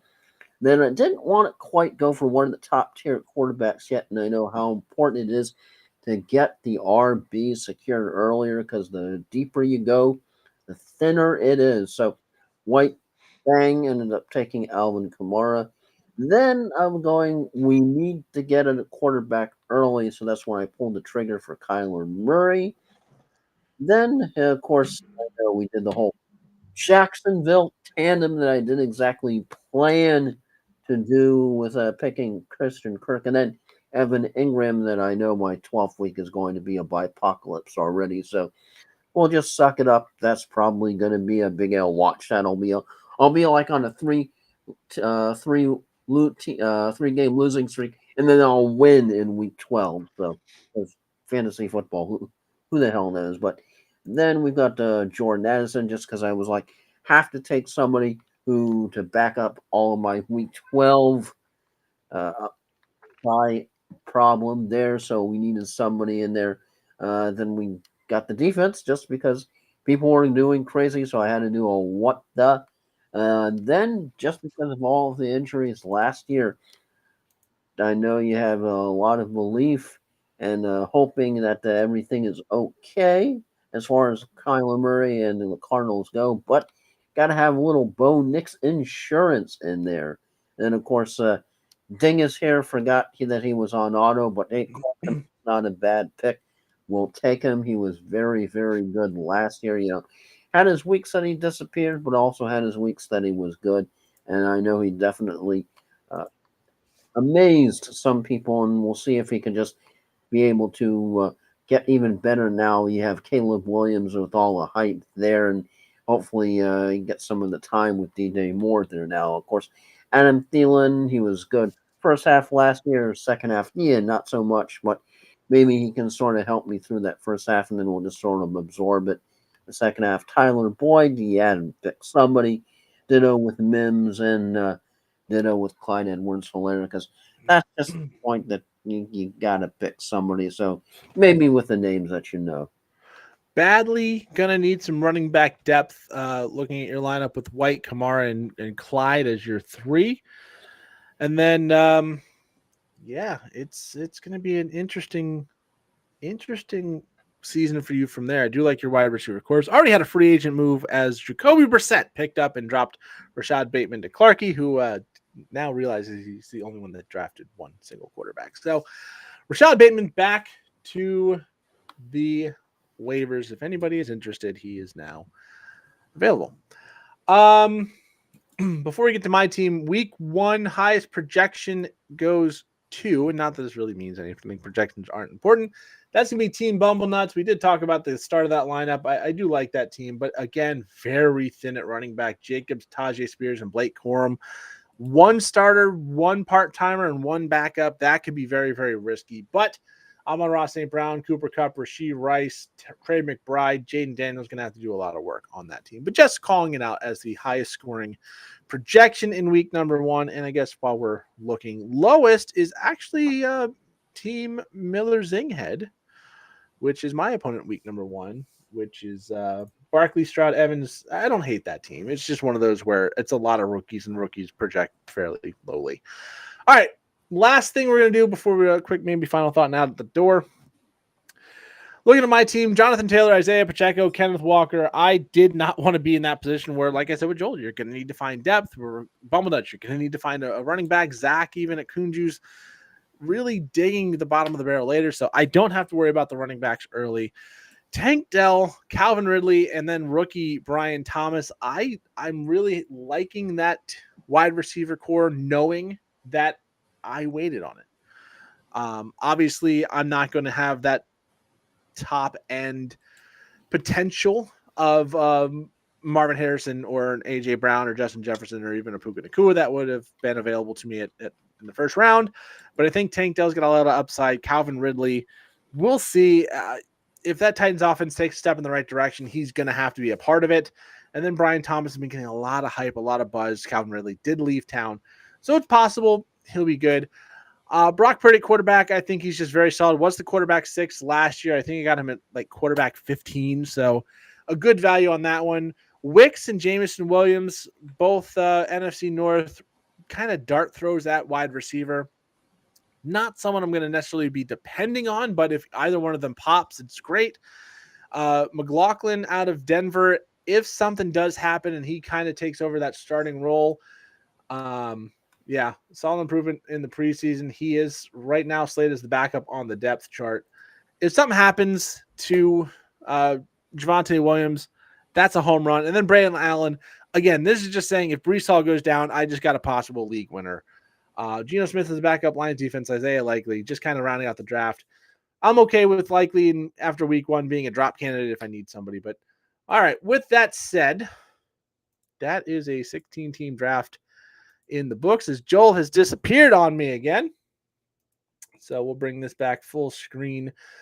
First of all, everybody did show up for this draft, so thank you everybody for being a part of it. That's the first time in the 16-teamer I have ever seen everybody show up. So good job, everybody, for being on for the draft for the most part. I know some people ended as auto drafts at the end, but that being said, good to have everybody in the live draft in full. I know I'm very happy to have football back in about 13 days, I think, is the opening kickoff game. Chiefs, Ravens. So, Joel, any final thoughts from you as you are kind of out of frame right now? Oh. Yeah, when you're focused on the draft, like you kind of lean in. Yeah, it's just like, no, just final thoughts is, well, it'll be interesting to see how I can recover from the whole running back thing and if I can maybe make some trades, because that's one of the things that I know I tend to need some help with, just because I know that I tend to me when it comes to fantasy, my thing is always going to the waiver wire, of course, in a 16-team league. That's a little bit of a sticky wicket. So the whole thing is to, how do you make a trade without giving up the whole kit and caboodle to get what you need? Yeah, trading in the 16-team league is fairly tough because you're going to have to give up something good to get something good. It's not like a 10-team where it's like, oh, I can give you 2 pretty good guys and get 1 stud. Usually in this one, like, you can't afford to give up 2 pretty good guys to get 1 you might as back. well be like, okay, I'm done. Yeah, it's one of those, like, for me, hypothetically, Breece Hall goes down week 1. I have Braylon Allen. It's like, all right, who do I want off of your lineup that's realistic for that level of guy? That's where the trades are really potential. But, like, if I said in week 3, I'm going to trade Calvin Ridley and try and go up and get George Pickens or Rashee Rice, like, maybe something like that can happen. But all in all, it's kind of tough to trade in the 16-teamer. I do know we see a few trades every year, but it's just a balancing act. But yeah, 13 days until the kickoff will be roughly halftime of the first game, 13 days from now, between the Ravens and the Chiefs. Good to have fantasy football back to talk about. Good to have fantasy drafts going on. I know I've got at least 3 more. 2 next weekend, 1 live, 1 online, and then the Megala Bowl that I will live stream on here, whether Joel's on here or not, I don't know. But yeah, almost 2 hours in. So, Joel, if you've got anything else to say, now is the time to do it. Man, If not, I think I'm out tonight. all right. If not, then we've talked long enough as we are just under the 2-hour mark.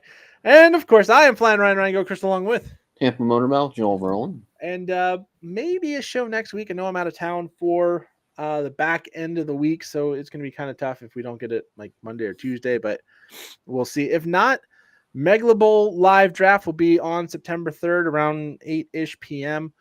And then kickoff is just a couple days away. We'll probably do our picks on that Wednesday and then get back to the normal 2 shows a week flow.